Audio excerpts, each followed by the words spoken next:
What is happening, y'all? Welcome back to another episode of Disco Elysium. Where we left off last episode, this story is much bigger than we thought it was going to be. We were originally investigating a murder case, and we just heard from Joyce over here that it could eventually lead to a civil war. So we're going to try our best to prevent that. But we're going to start this episode. It's going to be Good. kind of What can I help you with? kind of a boring start, but I wanted to do these at the end of the last episode, but we're already pushing an hour and a half, so I'm going to do it at the start of this episode. We're going to ask Joyce a bit more about reality, and then we'll get into the juicy stuff with going to the harbor, confronting Measurehead, all those type of things. I've got some more questions about reality. More lessons in basic reality? My favorite part of the day. Go ahead, ask me anything. What times are these? These are unimportant times, Detective. You and I were born after the dust had settled. 1,000th of a second too late. Too late for what? For the big time. What's the big time? The revolution. Huh. And what is this revolution I keep hearing about? It's quite easy. Every 100 years or so, our species gets together to decide what's next, who gets shot in the head, and who gets the mineral rights. It's a real kerfuffle. Hmm. See, this coincides with what I was talking about last episode, how the year this game takes place is 51, but it's not specified what century. And basically, I'm pretty sure that's the devs trying to say, history repeats itself. Every 100 years, there's wars, tragedy, powers changing in the world. So it doesn't really matter what century we're in. It's just the world goes round and history repeats itself over and over. Doesn't matter what 51 we're in. Who got shot in the head? Who got shot in the head? Those would be the communists. Generally speaking, 40 million people got shot in the head during the World Revolution. But the communists, they all got shot in the head. And 40 million people. She's not gloating. It's a relieved celebration. So I'm assuming Revolution so far in this game, we've learned a decent bit about it, but I've just kept thinking about it in the very small scope of Revachol. That's all we've kind of learned is that there's this revolution. Revachol was, I'm assuming, part of the communist side, and they try standing up, but then foreign powers end up can't coming, saving them, run them over. We talked about this before. But it seemed like the war was on communism versus fascism, man. It seems like communists did not win. And I mean, that's already pretty telling with how the world is in the game, how the world is set up. Oh, and the anarchists too. They shot them well. So well, one forgets they even existed. The communists and the anarchists shoot back. Did they ever? Before they got shot themselves, they shot 2 million people. Truly a kerfuffle. Yeah, it was a kerfuffle, all right. Yes, the Insulindian deluge, they call it. Anyone else get shot in the head on the opposing side? Oh, lots of people. Even the king got shot in the head, or thrown beneath a horse, or drowned. Accounts differ. It was unceremonious. Just as well, he wasn't actually the king. Just the king's nephew. The real king abdicated and lived out a long and productive life as a venture capitalist in Grad.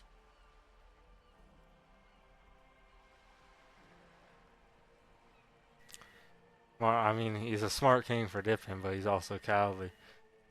I think my guy would say cowardly, though. Cowardly king. I feel like she like smart king.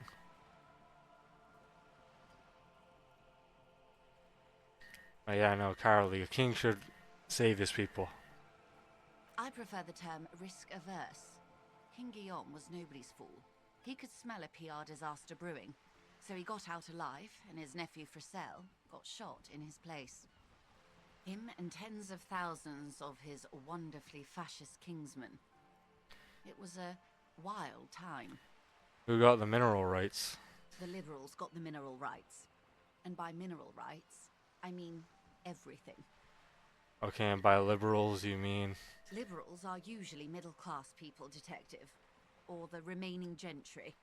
The beneficiaries of the pre-revolutionary arrangement.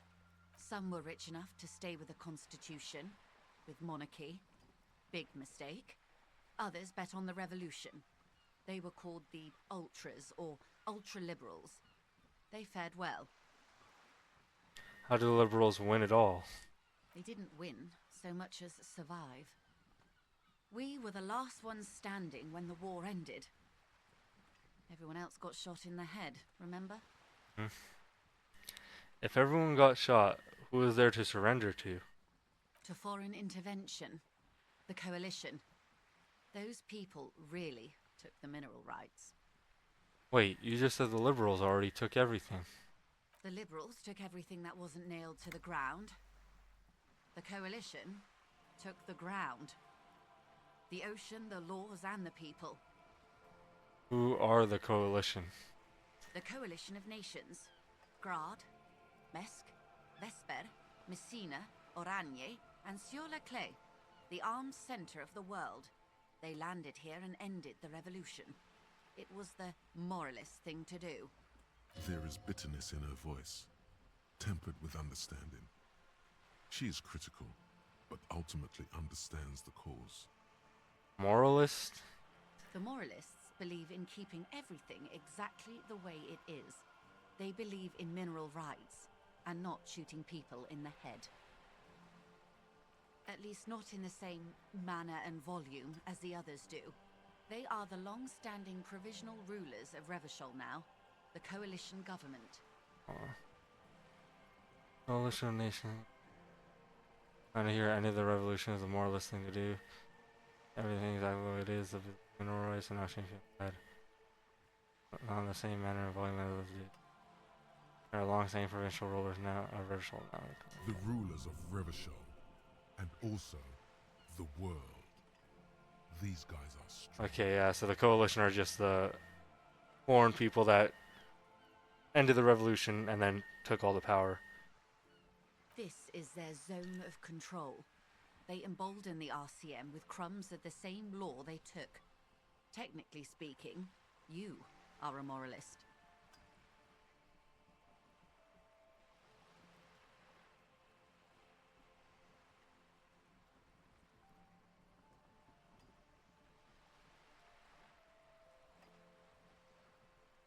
Uh,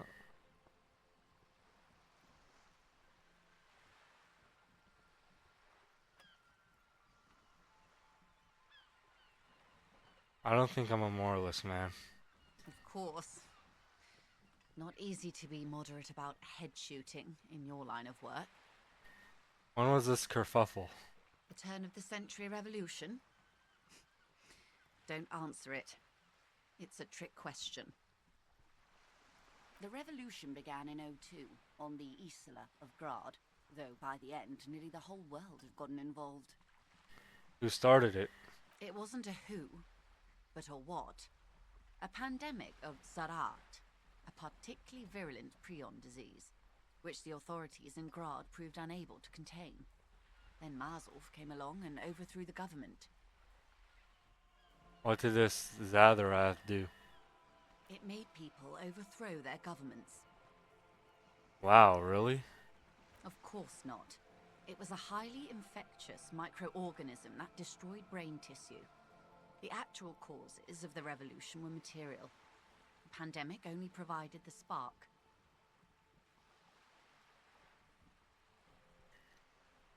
And Mazov came along and overthrew.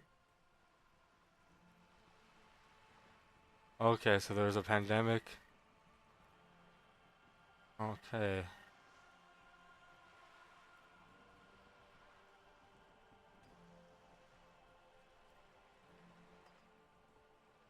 Where did it spread from there? So there was a pandemic which ended up leading to the events of the revolution.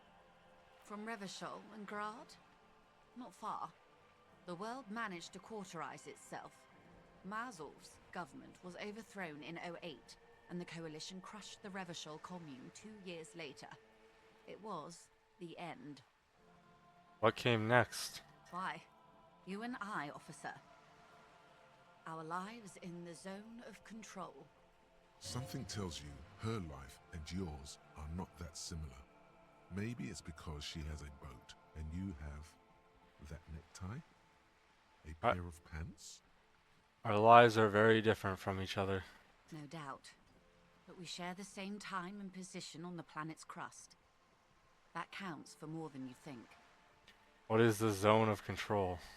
A city-state divided into free market zones under the everlasting interregnum of the Coalition of Nations. And you, of course, the citizens' militia. The clatter of typewriter keys fills the main hall of the reappropriated silk mill.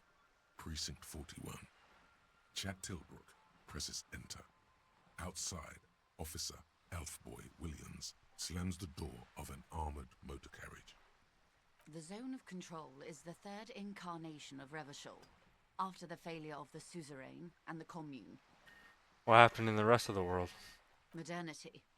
They developed the marvels of the inter-eastlery communication. Telematic milieus, radiation, colored plastics.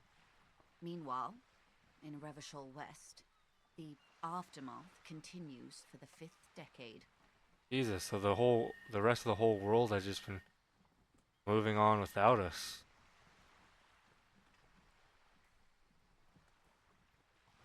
Wait, so does that mean the coalition doesn't? So does the coalition control the world? Because that's what they were saying before.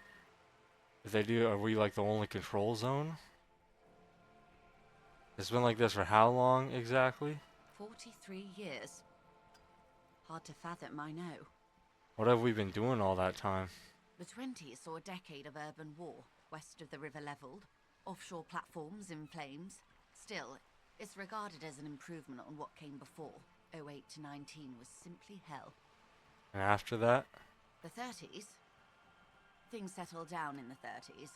Revachol East transformed itself into the world's largest tax haven, with the international community's blessing. For the first time in a long time, it seemed like things were going somewhere. Were they? No.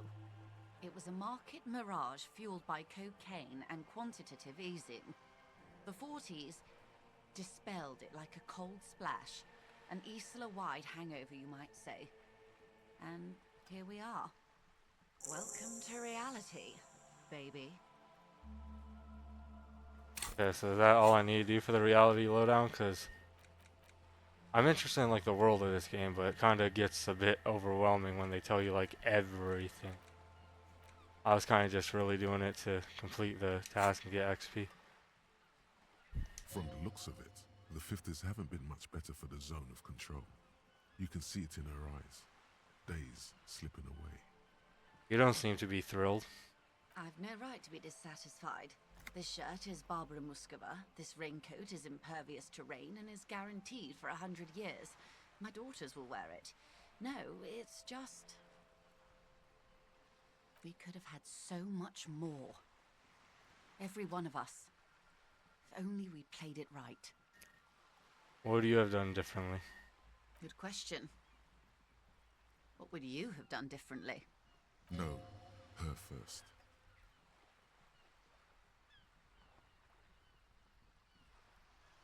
I asked you, where are you in all this? And I asked you, past less detective of the citizens' militia, what insight has acute encephalopathy given to you?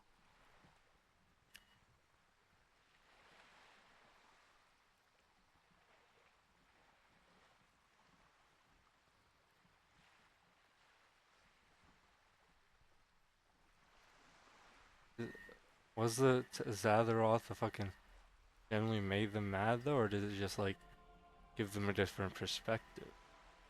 I would have thought a medical solution. Sounds like Zathroth drove those people mad. A cold creeps up your spine, reaching its tendrils up your neck, toward the back of your head. So a quarter of humanity simply lost their minds. And how would you stop a prion, a complex folding protein, unlife, with a technology 50 years ago?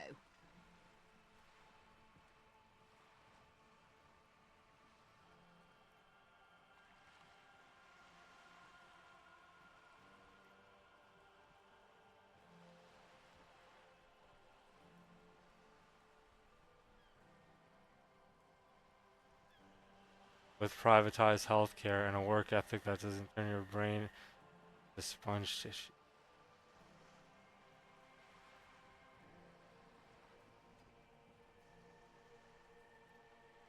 Okay, maybe it's impossible. What happened had to happen and always will. The wind stops, and for a moment, there's silence. The charge dissipates into the dark water. All is quiet on the Martinez inlet. Always. Always. That's the can't-do attitude that truly defines late modernity. You may prove a modern man yet. Opinions expressed here do not reflect the official position of the RCM. And what is your official position, Lieutenant? There is curiosity there that goes unnoticed. Kim takes a step back, absent-mindedly. My position, ma'am? My parents got ripped to shreds in the revolution. I would have gone the same way. I was saved by being 2 years old. That's my position. The abattoir. Understandable. That's enough about the times. They are what they are. Who knows? An afterbloom may yet come. Anyway, enough sentimentality. Is there anything else you want to know? I'm assuming the rest of these are all kind of shorter than those ones since you already completed the task. We do have 2 skill points. We could take a little break and look at these. Yeah, I don't know what either of these really do though. I feel like just putting them into stuff, really. Well, we'll look at it after what we could do on our map and stuff. What is this acute encephalopathy? I just butchered that. It's a neurological disorder caused by a lack of vitamin B in the brain. Symptoms include a retrograde amnesia. It's quite serious. You should get yourself checked out. She conveys it in short, cold bursts, trying not to invest too deeply in the condition of this doomed detective. What causes encephalopathy? Well, it's either bariatric surgery or long-term alcohol use. Definitely the drinking. She nods slowly. What this boils down to is, this reality thing is stupid. Blow this joint, grab a bottle, and drain that shit right down your throat. Yes, and perform autoerotic asphyxiation on yourself with your What the bloody fuck? necktie out in the open somewhere. Oh, this necktie has great lines, dude. Wait. This reality thing is the only game in town. It's probably in your interest not to blow it. Wipe that urge from your mind and get back to reality. She stares at you, head tilted to the side, with a slightly concerned look on her face. What is... 6 kilometers southwest in the Valley of Dogs, Junior Officer Chad Tilbrook takes aim at a rabid black dog licking its wounds in the grass. To his left, his partner, Emil Mullins, whispers, "You heard what happened to Tequila Sunset in Martinez?" "Yes, he lost his mind," Tilbrook answers, fingers on the trigger. "Don't worry, Emil." He pulls it out slowly. Slowly now. He'll find it again. We always do. What am I? You're an officer of the RCM. A Revachol Citizens Militia? Preciso mundo. Good, and what is the Revachol Citizens Militia? Nothing more nor less than the de facto law enforcement body of post-revolutionary Revachol, Detective. Yes, we are the Revachol Citizens Militia. You said de facto? Yes, that means not de jure. The RCM acts in what is poetically called the twilight of international law, both at the behest of the coalition government and to its chagrin. What do you mean? The RCM's responsibilities are defined by the Emergency, Wayfarer and Aliments Acts, 3 pieces of legislation keeping the city in a, let's be honest, laissez-faire stasis to the benefit of foreign capital. All 3 are good to know when we are out policing.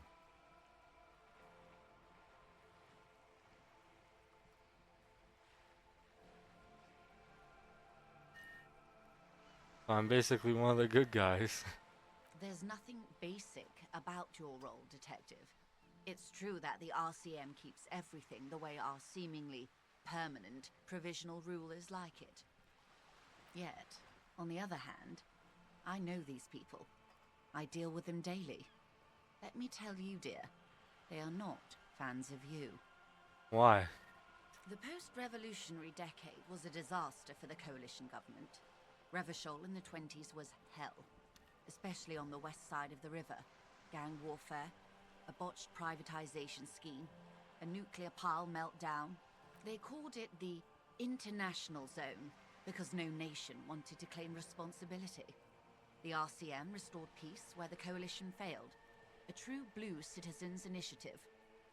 They will never forgive you. That's somewhat of an exaggeration. In reality, ours is a mutually beneficial arrangement. Ravacholians get to keep the peace in Ravachol, and the coalition doesn't have to worry about it. Anyway, sorry to intrude. Please continue. Yes, Lieutenant. Permit me to conclude with this. Who you are, to me, is the police. The only legitimate law enforcement authority in Revachol. Thank you, ma'am. And if those authorities drink so hard they need help recalling the basic terms of reality, well, I'm here to help. I want to know what you are. She won't maneuver her way out of this one. What are you? I am the vilest of the vile. A traitor, a devourer of nations and infants. I am an ultra. Wait, what's an ultra? An ultra-liberal. It's a type of liberal. From the revolution. It's, not the moderate kind. Dios mío, a liberal. Yes. I am the nether creature of the Forbidden Swamp. I pushed the king under a shit wagon and betrayed the revolution. My kind surrendered the nation to financial colonists. I can see you thought we'd gone extinct.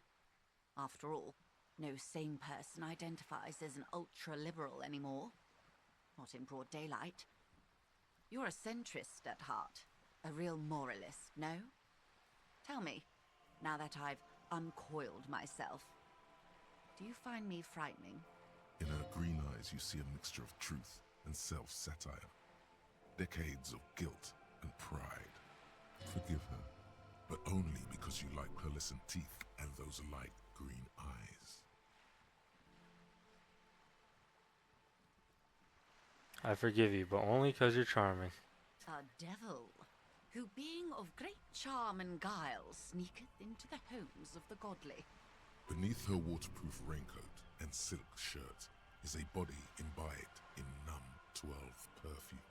You are suddenly and intimately aware of it. Wanna fuck? Steal, kill, and destroy. That they say we've been doing for over 4 decades now. Perhaps regrettably. I've had my fill for this century.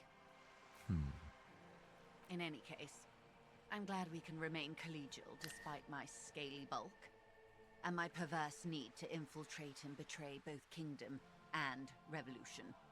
When the dust settled, the liberals were the only ones left to clean up the mess. By virtue of their survival, they were handed enormous power to shape the future. This was all our last generation managed. Would you have done something differently? With due respect to our overlords, the eternal caretaker government that keeps Martinez a monument to the efficacy of its artillery. While a gentle wind sweeps the streets in the rebuilt east, light drizzle washing it clean, lights go up and motor carriages circulate the tracks. I would not have relinquished sovereignty to the coalition. Not here in Martinez, and not in the Stella Maris or Delta Beachheads either. If not for my own sake, then for my daughters. We had an obligation to defend our sovereignty. We should have burned the whole Isla down rather than let them have it. Dark orange flames reflect in her green eyes, an oil fire on the ocean. You're a smart woman. Perhaps. My intellectual vanity will be my undoing. You're a patriot? Yes. I suppose I am. But I wouldn't be a patriot anywhere but here. Seditious talk, ma'am. You have daughters? Yes. Whatever else I am, I'm also a mother. And a wife. Now, shall we return to reality? I just want to make sure this is. Nothing more nor less than the de facto. Yes, we are the we are. Yes. That means permit me to. And if those Oh, yeah, I already went through authorities that. drink so hard they need help recalling the basic terms of reality, well, I am here to help. What is this? A bird? A sphenicid? A flightless bird of the polar regions? Keep guessing. Some sort of krill hunter? No, wait. You're an ancient ruin. A symbol of hubris and decay. Half submerged in some salty sea. Are you saying I'm ruined? Of course you're not, my dear. I'm just terrible at guessing games. I meant, what is this place here? Ah. This is the pier of Rue de Saint-Ghislain, 33A, where the tenants have been kind enough to rent me a slot. Or two. What is Rue de Saint Ghislain 33A? A pre-revolutionary tenement. Old buildings are called tenements, you see. And new buildings, bâtiments. After les bâtiments nouveaux. But 33A and 33B are not nouveaux. They're old. This one used to be 8 to 10 stories tall. A real high-rise by the standards of the last century. Built to mirror the skyscrapers across the bay in the Delta. That was before the war, of course. Who lived in them? Mostly the urban middle class, I believe. This was once primo real estate, before the cannons lopped 4 or 5 stories off. Splat, splat.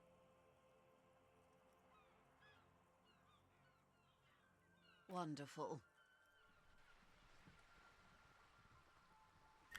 What is that? Point to Cindy the The Skull. girl in the old lady rags. Yes. Looks like a sullen and rebellious member of a teen infraculture. Infraculture? Yes, you and I belong to the supraculture. We're common, the herd. The music on the radio, the food in the chain restaurant, those are all too popular for the girl in the old lady rags. She prefers a fantasy world, an infraculture with its own dress code and vernacular.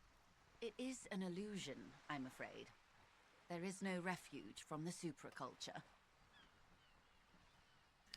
Understand everything, make it more complicated somehow. I can't. That's how simple it is. One may dye their hair green and wear their grandma's coat all they want. Capital has the ability to subsume all critiques into itself. Even those who would critique capital end up reinforcing it instead.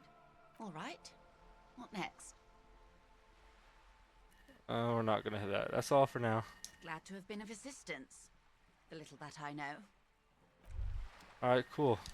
Yeah, thankfully I, pushed speaking with her to the beginning of this episode, because that took 30 minutes. Last episode would have been 2 hours long. But, let's quickly go through this so that we could get to going over to the harbor and talking to, Measurehead and the Scab dude. That was possibly one of the colonels sent over here. So let's see, what on here? Encyclopedia Medium, okay. Ship of the Legendary. Trying to see like the pink ones that I could be able to get. Physical instrument.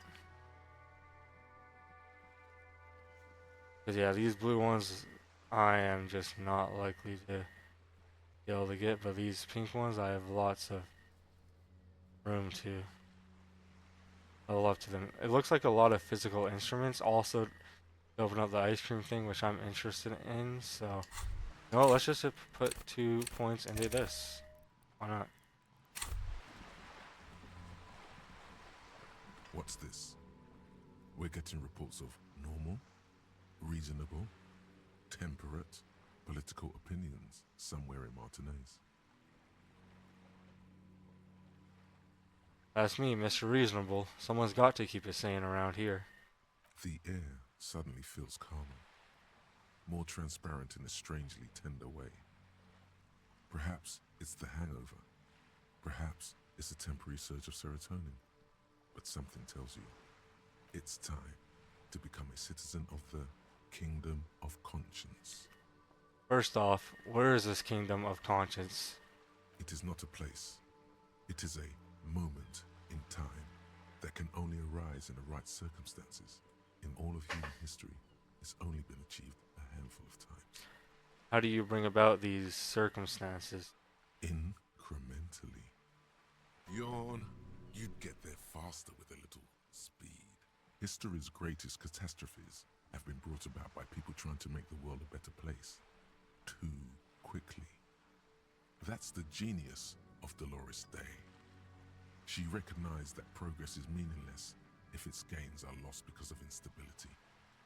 Real, lasting change can only come about gradually, increment by increment. But what about all the things that are wrong now? Tisk tisk. Just because you live in the present doesn't mean you have the right to place your needs above the needs of the future. You may never live to see the kingdom of conscience. Your children may not. Even your grandchildren might not. But that's no excuse not to keep working. What benevolence. What a fucking joke. Wait, is the kingdom of conscience really about doing things or just preserving the status quo? Do you believe the status quo is preferable to chaos and bloodshed? Yes. There you have it. Sometimes holding the line is progress. Okay, but what's the kingdom of conscience actually like? The kingdom is difficult to comprehend and even more difficult to describe, partly because humanity will need to discard many of the categories that define and limit it today. The kingdom of conscience is post-capitalist, post-national. It's also post-industrial, post-ideological, and even post-sexual.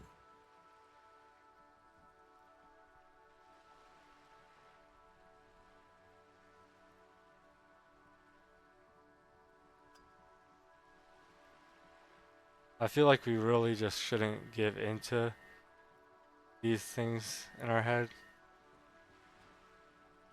Like it makes sense, right? To, you know, rather than preferring our needs over the people in the future, actually building towards them with incremental change. That makes sense, but like,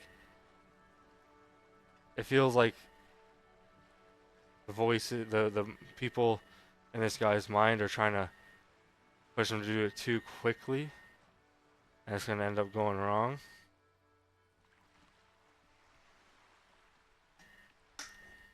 Like, this kind of just sounds like another attempt from his mind to bring him out from where he is. That seems fine. I still want to live for the present, though. For the present? Oh, wait. I thought I said in the present. You know what? Let's go with this one. Sounds incredible. Alon's Y. Let's go there right now. Slow down, Mr. Reasonable. Did you miss the part about compromising and taking things slow? Alright, then let's get there. Eventually. That's right. Remember, real democracy is just around the corner for Revachol. When that real democracy kicks in, a long time from now, we are all going to be so much happier.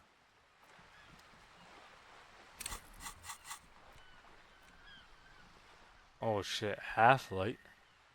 I wonder where that would take us then if we learn that thought.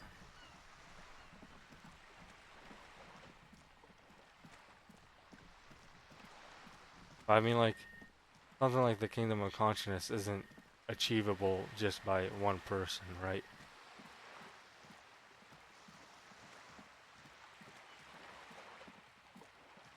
We need to be able to gather people with us. I think that maybe learning that thought might just give us more positive dialogue options about like current world and or like things that would seem similar to like that kind of thought process of the Kingdom of Consciousness. stuff like that. Okay, so finally we get into what we want to do the whole episode. For the past couple episodes, actually, to go into the harbor. But first, let's talk to this big old dude. Right to work! Right to work! Shame on you! I think you may be able to height. Holy. I think you may be able to help me decipher some tattoos. Don't think so. Suddenly, this feels like a really, really bad idea.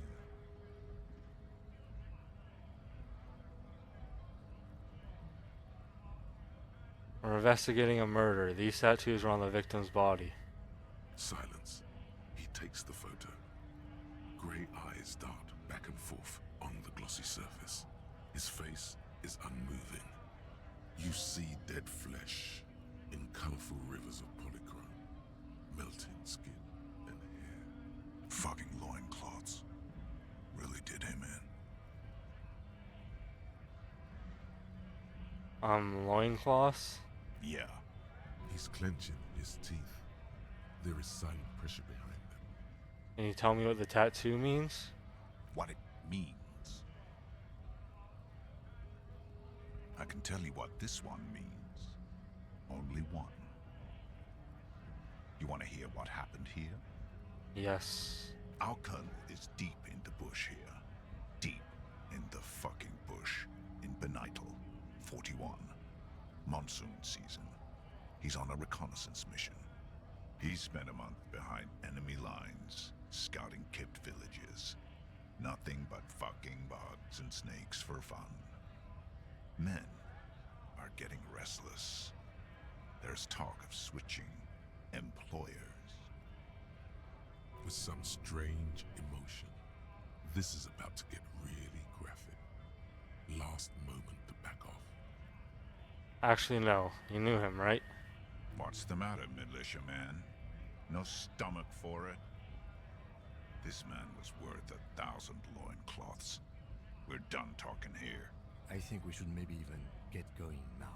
There is absolutely no need to push this any further. Okay, basically every single thought in my mind and Kim are telling me don't. So, let's go see what Measurehead is doing. And I don't know how the hell I'm gonna pay for another night when it's time to sleep. I only got 9 real and I do not know how to get more. What's up, Measurehead? You remember me? The unpromising race pupil returns. I think I know what the race enigma is. And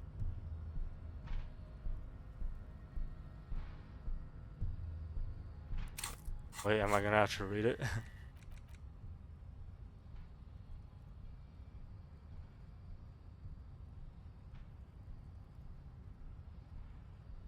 Is it this one that we're...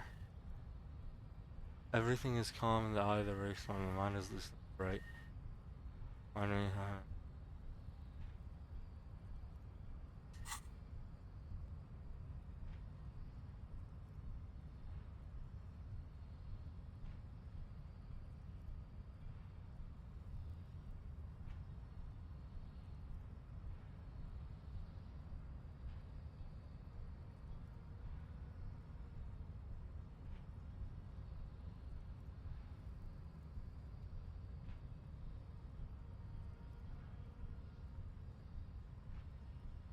this racecraft is what rich people want us to do while they get all the money.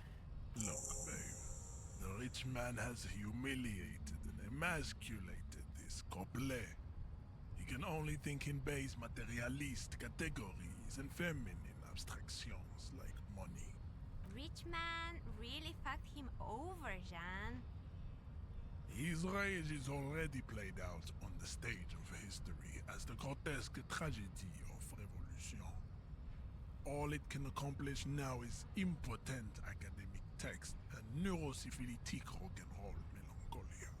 Impotent class warrior, I take pity on you. You clearly want to enter the harbor bad, like a little boy who wants to go on the potty. I can press the button for you. It will open the door. That's all I wanted. Very well.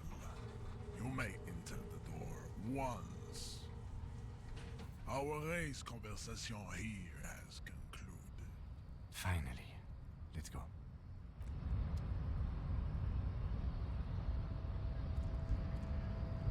I'll go back down, I guess.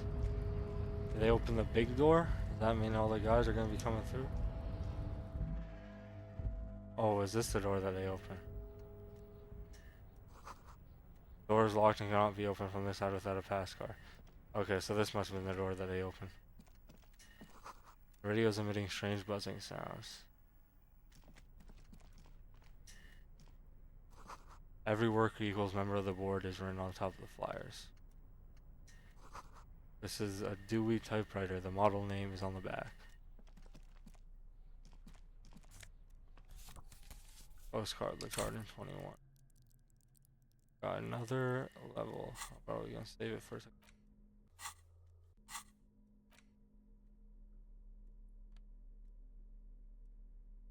Laminated postcard offers a glimpse across the river. A little more than a decade after the war, the eastern bank is already fully renovated.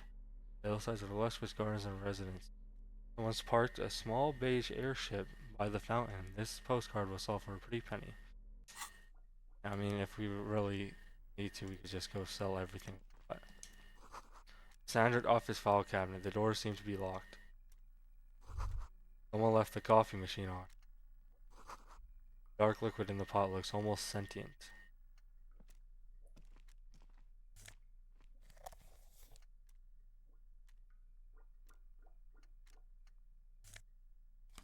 Oh, neat office shades. I don't even think we got glasses on yet. Visual calculus -1 drama. It's fine.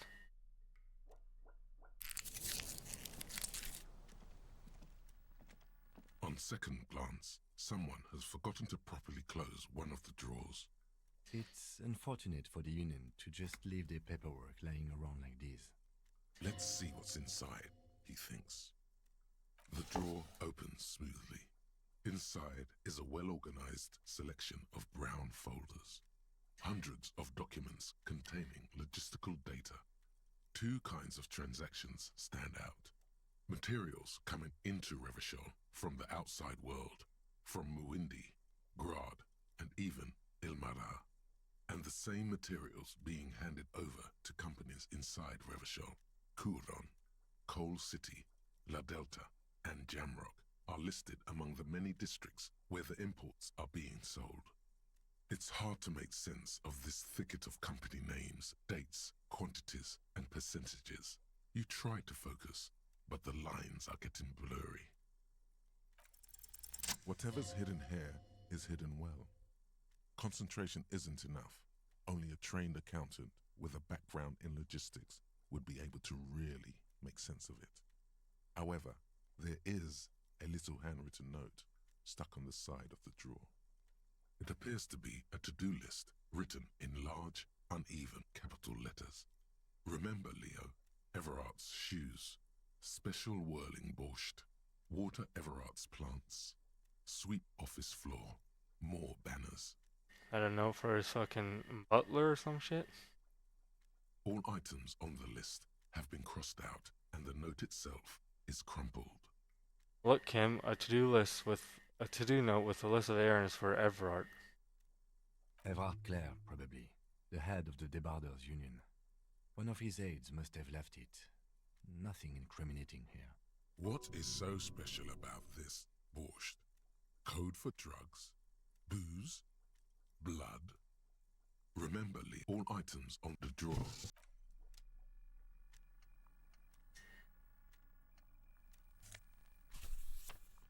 Book. Maybe we could sell that too. We can interact with it. Can't sell it. The front of this quarterly journal features a large satirical portrait of the late King Friesel. From the sides of his head, a pair of white antlers spread to the corners of the cover. Why antlers? Because white antlers are one of the symbols of communism. They represent a society in accord with the natural world and at the same time above it. A shameful way to treat a former king, even one as underwhelming as Friesel. Why Frizzo? Because Friesel was incompetent, foolish, and cruel. In short, the embodiment of everything the communards wished to overthrow. It's satire, you see.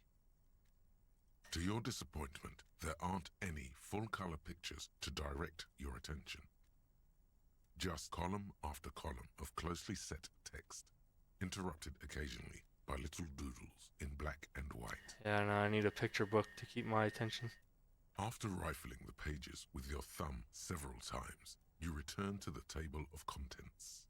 The magazine is divided into several sections: international developments, Kunst und Kultur, and local concerns. Just inside the cover, there's also an editor's note. Comrade, as you know, this journal takes its name from Mazov's immortal expression, du cristal à la fumée. This was his way of describing the way the rigid, crystalline structures of capitalist ideology turn to smoke under communism. But, like the structures of capitalist ideology, we too are at risk of going à la fumée, unlike many publications which are content to spoon-feed their readers reassuring drivel. La Fumée is committed to telling the radical truth, even when that truth may drive away potential subscribers. So please, if you value our radical Mazovian perspective on contemporary politics, culture, and international affairs, please consider subscribing today. Yours in struggle, the editors. Kim, I think this is a communist magazine. What do you expect? It was laying around the office of the Debarders Union. They're probably bankrolling the thing. You flip back to the front of the magazine.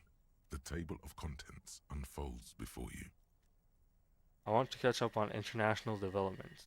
This section includes a long, tedious critique of the latest round of free trade negotiations between the EPIS nations and the Free State of Semenine. Piss. You also skip over an article about heavy fuel oil smuggling along the Messina border, something about bear wrestling in Samara, book riots in Yugograd. Face it, you really aren't interested in foreign affairs. You're not even sure where most of these countries are. You flip back to the front of the magazine. The table of contents unfolds before you. What's Kunst und Kultur? It takes a moment, but gradually it dawns on you that Kunst und Kultur must mean arts and culture. As you leaf through this section, you come across several reviews of recent radio plays, as well as a brief artist spotlight featuring a local artist identified only as CS. The main feature, though, is a long essay titled Tip Top Tournée, a critical Mazovian perspective. Read the profile of CS. This so-called artist spotlight is really just a brief Q&A, made all the briefer by the subject's evident hostility to her interviewer. Just a moment, what is this tip-top tourney? The actual article is surprisingly light on details, but after skimming a page or two, you gather that it has something to do with motor carriage racing. If you don't follow it, you only ever hear about the ludicrous sponsorships and obscene death toll. Alright, let's see what these communists have to say about Tip Top. You think you're settling in for a relaxing recap of the most recent season, maybe sprinkled with some nice anecdotes about a few of the more colourful drivers. Instead, you find yourself skimming a 10,000-word feature about all the politically problematic aspects of Tip Top Tournée. Wait, what's wrong with Tip Top? Where to even start? For one, there's the crass commercialism of its sponsorships, and then there's the practically criminal emphasis on deadly motor crashes. Hang on, who wrote this stuff? Oddly enough, this article has two bylines: Nasteb Encolada Bernal and Exilus Buka. What's so bad about sponsorships? Under capitalism, the article says, every pursuit has its price. Every pleasure, even one as elemental as the joy of racing others around a track, is reduced to an advertising opportunity. Thus, The so-called tourney becomes a competition between increasingly meaningless brand signifiers. Your discount laundry detergent racing against a pack of Astra cigarettes, or even a fritter. Right, but then you get to see them crash. And that precisely is what's problematic about it. Were it not for the promise of random, spectacular violence, audiences would quickly lose interest. At the end of the day, it's the destruction of these 750,000 real races that you're really watching for. Wow, you're right. I really am just in it for the violence. You see, one cannot avoid the conclusion that Tip Top Tourney is simply the apotheosis of spectacular entertainment under capitalism. Kim, did you know that? Did you know? Kim, did you know Tip Top Tourney is actually an orgiastic ritual of capitalist destruction? I have no idea. I can safely say the thought had never crossed my mind, Detective.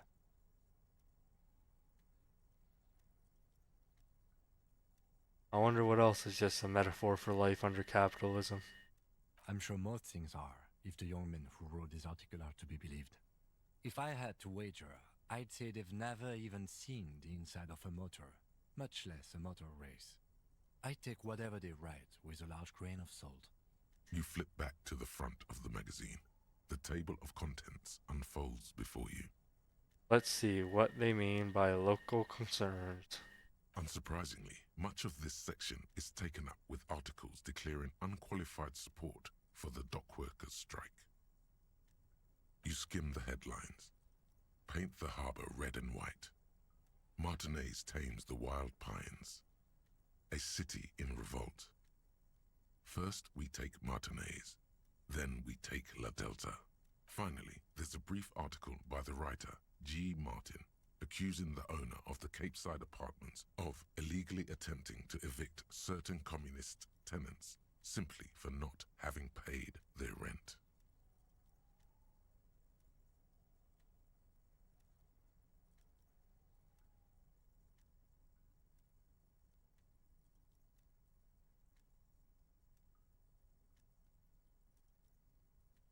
Wouldn't it be better for everyone if labor and capital could reach some reasonable accommodation?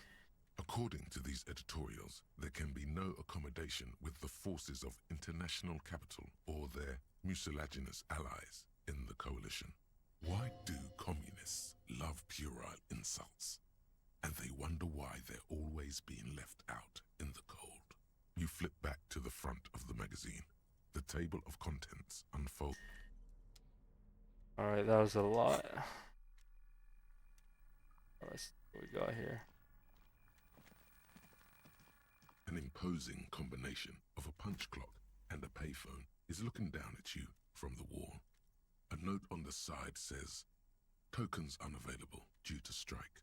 Use change." Let's try it, but I don't even know if this is gonna work if we don't already have someone that we're gonna call. The machine swallows your coin and seems to be waiting for your next move. Okay, can we upgrade right now? Can I upgrade interfacing? Give me a bonus. Let's do it. I didn't even look at the number before. Oh, it gave me a bonus. Your fingers Let's run go. over the dial pad. 005. That's the dialing code for Revachol. 4952. And a moment of hesitation before entering the final numbers. 993. Calling. Calling. Still calling. Then, Video Revachol, 24-hour video rental. We rent 8 and 10mm film for home use. This is Lummy. How may I help you? What is this place? Video Revachol is a 24-hour video rental. We rent 8 and 10mm film for home use. This is Lummy. Do you know me? No. I meant, what is this place to me? Sir, I don't know. It's a video rental. Maybe you rent videos here. Why did I call you? Maybe you called to extend your rental period? Do you need to extend your rental period? My name is Raphael Ambrosius Cousteau, Do you have anything on my name? Raphael, what? Listen, I can't help you over the phone. If you need further assistance, you can visit us on the corner of Voyager and Main. Are we done? He thinks you're pulling a prank on him. On the corner of Voyager and Main, a large neon sign hangs on the side of a building.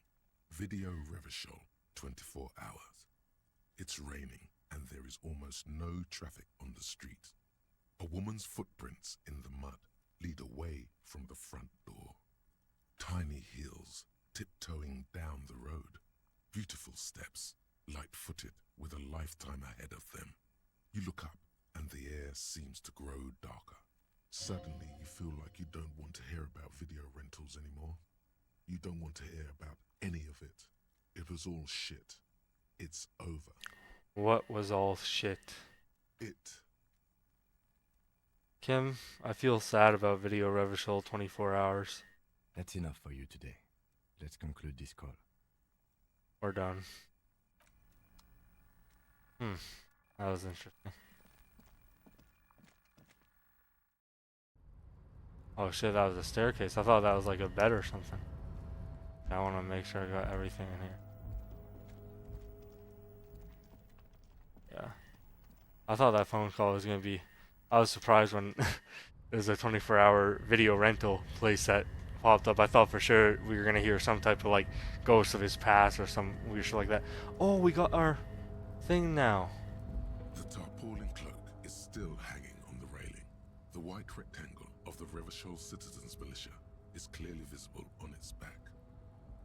As your fingers touch the tarpaulin, it almost feels like the cloak wants to deliver a message of comfort through your fingertips. I will shield you from the elements and give my life for yours. That's what the cloak is relaying. Yeah, because just a couple episodes ago, I was fucking on this roof pissed off because my guy wouldn't make this like 2 feet jump down. Yeah, let's see. What bonuses does it give me? +1 to Esprit de Corps and +1 to Shivers. Shivers. Tune into the city. Pop culture. I might just put it on just cause. What does our current one give us? Suggestion. I mean, that's helped us a little bit, but I think we'll just put the cop patrol cloak on because that's what we are. We're RCM patrol officer. I got Dick Mullen's hat still on, tank top under.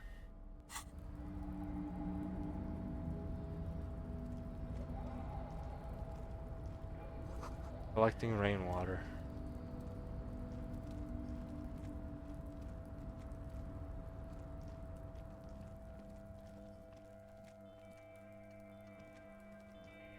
Can't reach that shit.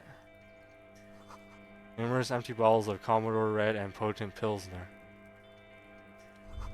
At least 3 packs worth of cigarette butts. Is this fucking someone in my mind gonna tell me to pick up the cigarettes? Snow is quietly covering the numerous wine bottles and cigarette butts on the ground. Someone partied really, really hard here. Did I do this? Well, yes, I think we can say with relative confidence that it was you.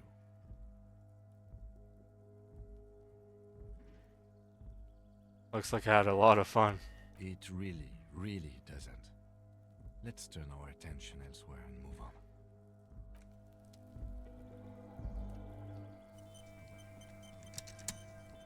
This is the Night Watchman's booth.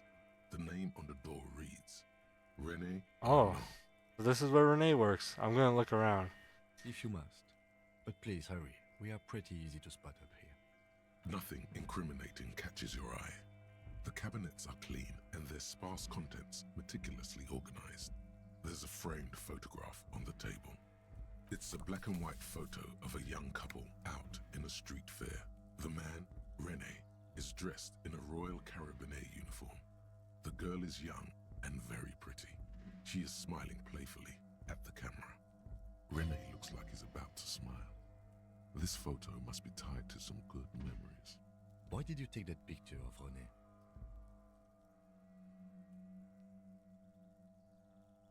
I'm gonna ask him about it. You're really interested in that old soldier. Not sure I understand your fascination, but sure, as long as it doesn't take up a whole lot of time. Cool. Okay, let's head back here. All around you, great machines and cool quiescence. I don't know how you say that. Wild pines.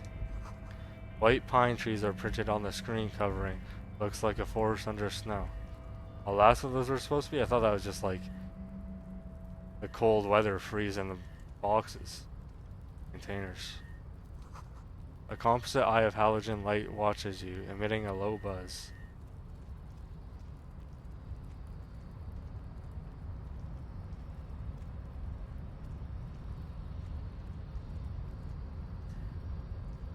A rusting control panel with several knobs. 2 buttons marked Marsh and Arrête are faded with use. It seems to control the large crane above. A container is attached to its hook block. Marsh. On. Arrête. Off. Let's leave that for now. We'll come back to it in a second though. I just want to go up here and check. This is 64 real. You see faded industrial lettering on the platform. Valsun.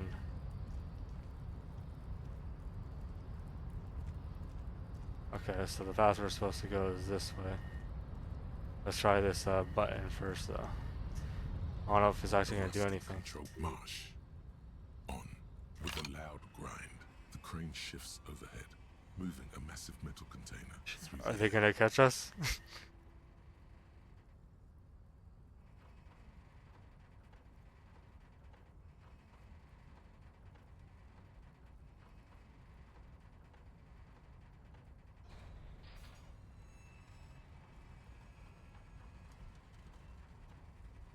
This seems very not stealthy at all.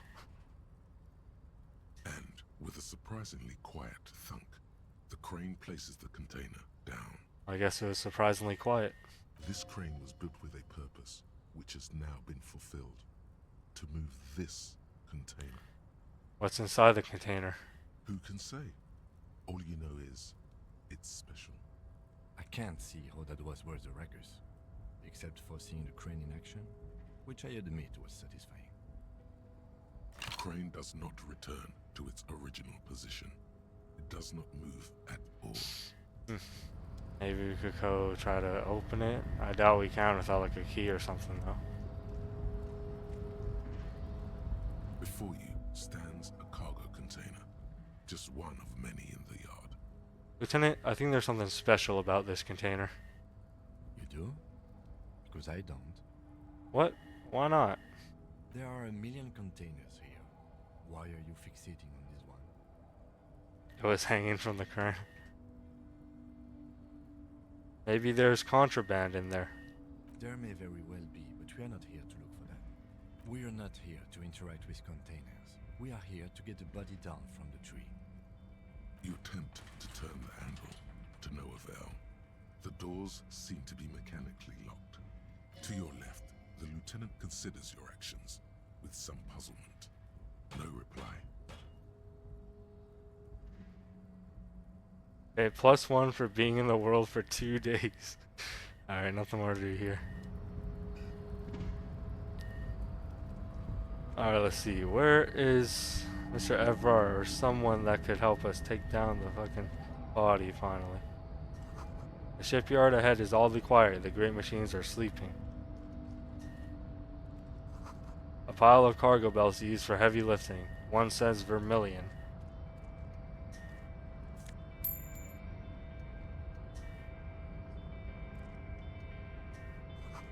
The speaker tower is silent. There is no work to organize in the yard below.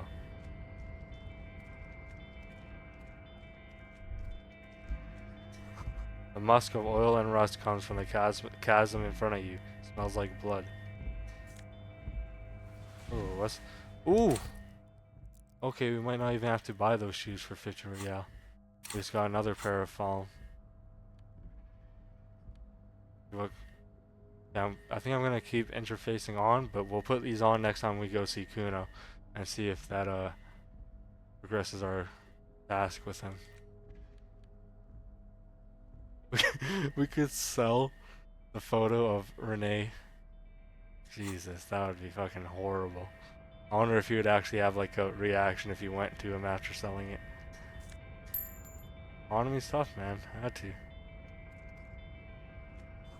Industrial sized thermo smells like burnt coffee. Man, there's lots of money up here.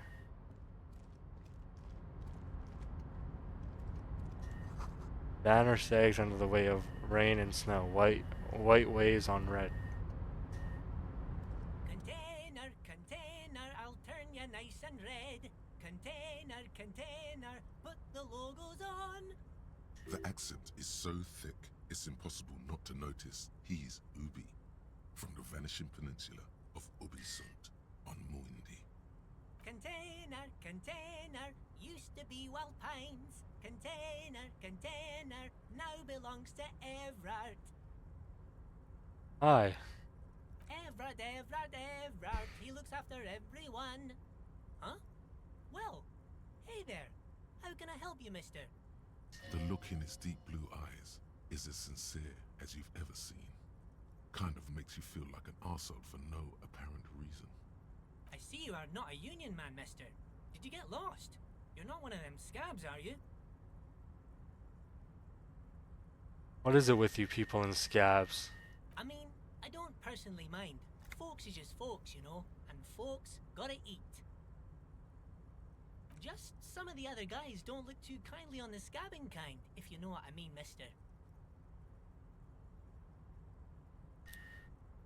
You're Ubi, right? Oh yes, born and raised in Arish, mister. Mum had to leave my dad after he got a bit violent.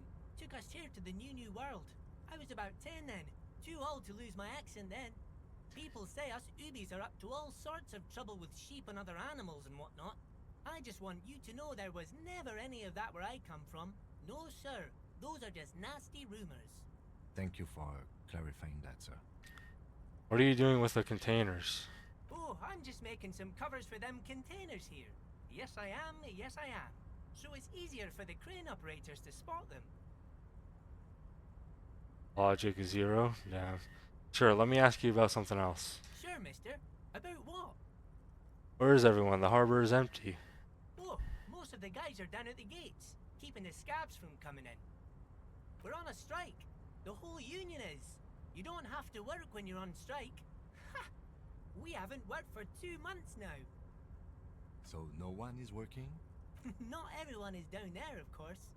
Mr. Everard is in his office, where he always is. And Jean-Luc is guarding the gate. But Titus and his boys got into some drunken trouble and Everard sent them on a nice vacation. For a week or so. What trouble did Titus and his friends get into? Oh, I'm not really supposed to talk about that. That's union business. Him and his boys stirred up something in town. Probably drank too much and got into a fight or something. I heard Mr. Everett telling them to take some time off. So, I don't know, maybe this is just still a rumor spreading of the Hardy Boys all killing the Colonel guy, but, I mean, the more that people say it, the more it seems to be true, but it could also have just been a rumor started by the Hardy Boys to make them look, you know, like the heroes of the story. Don't go all bad cop on this simple, friendly fellow. But what did they actually do? I guess the boys got a bit too rowdy and had to let out some steam. I don't really know the details. That's just how boys are, you know. I haven't been in a fight since I was in middle school. Yeah, I probably should have chose the other option. That would have been harder on him. Easy, Leo. Let's keep this on the Hardys. Too rowdy, Leo? Too rowdy? Leo, what kind of fight did they get into? Did they kill a mercenary? Too late. Leo's mouth is still moving, and the words are spewing forth.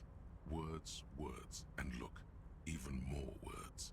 This guy could go on till the end of days. Now he's talking about some drunk sawmill owner who...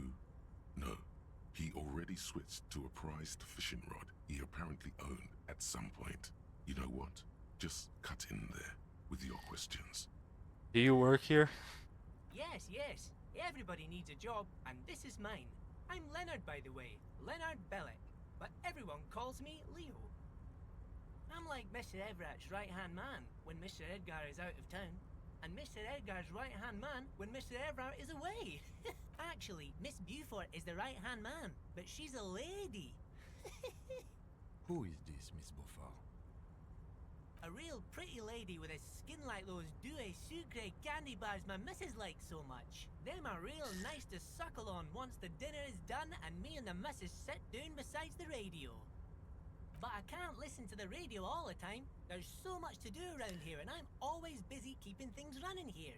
Yes, I am. Yes, I am. Stay on this Miss Beaufort topic. Hold on, who's this Miss Beaufort you mentioned? Oh, Lizzie. She is a real sharp tool. Mr. Everett put her through some fancy school and everything, east of the river. 4 years she was gone, and when she came back, she was all fancy and lawyerly. But she's a real nice girl. Grew up in this here neighborhood, knows everybody and gets along with everyone. Real pillar of the community one day, I'm sure. For a fraction of a second, there's sadness in his eyes. If me missus and me was to have a child, I'd be real happy if she turned out like her. But she can't have kids. Aw. Dr. Lemaitre said so, and she knows about such things. Been a doctor for almost 50 years she has.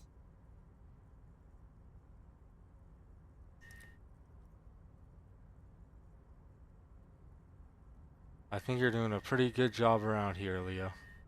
Yes, this place really seems to run like clockwork. Keep it up, Leo. Well, thanks a lot. Coming from you, it means a lot, really.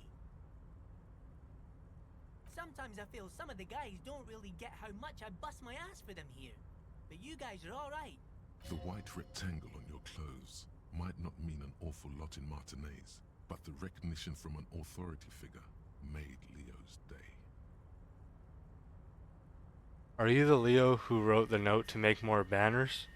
Oh, yes, yes. I leave all kinds of notes for myself. That old head of mine ain't so good at keeping things in no more. I almost forgot about the borscht. What was that about the borscht? Oh, yes. I've been taking special whirling borscht to the men every day since the strike started. It's very, very good. Makes a man feel so warm and happy. I feel like I could take on Mr. Renadan's boar dogs every time the lunch is done.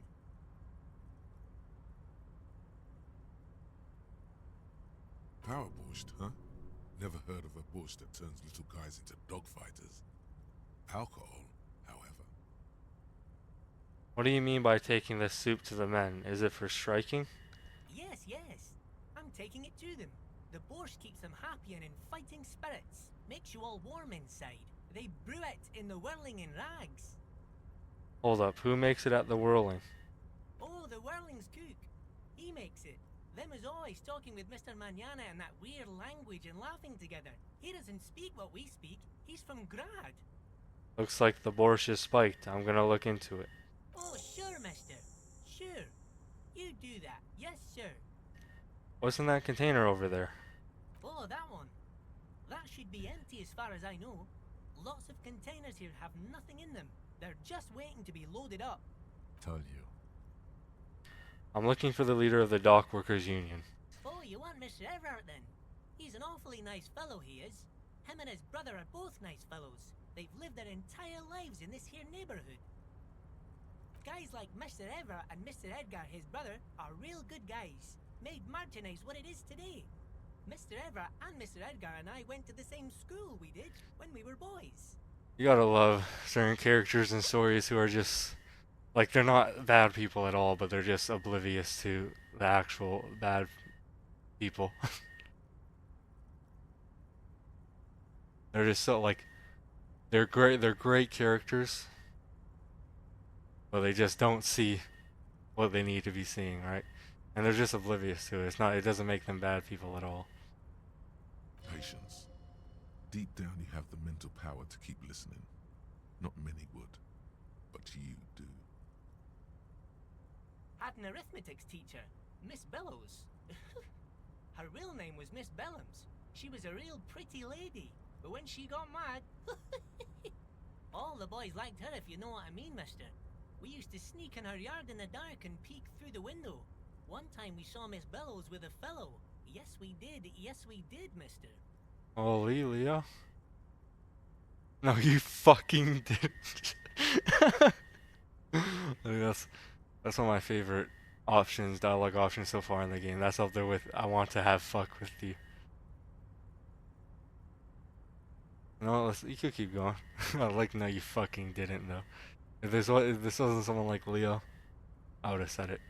Them was naked too. That's all I got to say about that.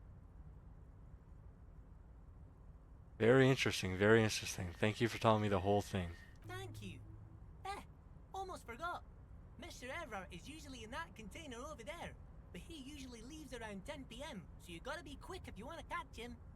Good thing we're here now. Bye-bye now. Alright, well, I'm gonna end this one here and get started on the next episode right away. The next episode might be slightly shorter because it's getting pretty late, but I want to fit one more in tonight, so I'll see you on the next one. Peace.